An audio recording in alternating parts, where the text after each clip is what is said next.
கலைஞர் என்ன கார்ல கூட்டிட்டு போவார், 23 வயசாகிறப்ப 24 ஏதாவது நிகழ்வை சொல்லுவார்.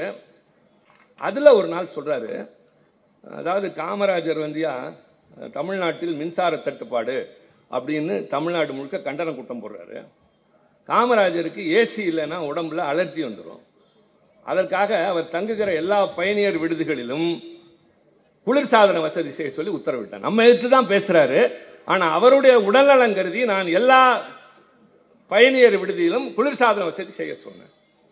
காமராஜருடைய சகோதரன் எந்த அளவிற்கு அவருடைய இறுதி கடன்களை ஆற்றுவானோ அதே போல முதலமைச்சர் கருணாநிதி பெருந்தலைவர் காமராஜருக்குரிய இறுதி கடன்களை நிறைவேற்றி வைத்தார் என்று குறிப்பிட்டார்கள். இன்னொன்றும் கூட சொல்லுவேன்.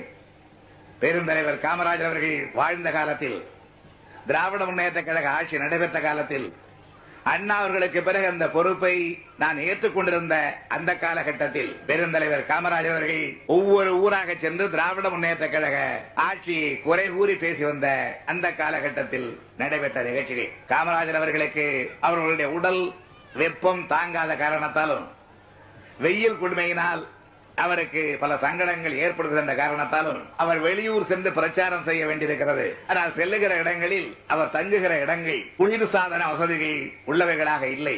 எனவே அதற்கு ஏற்பாடு செய்ய வேண்டும் என்று ராஜாராம் நாயுடு அவர்கள் என்னிடத்தில் எடுத்து சொன்னார்.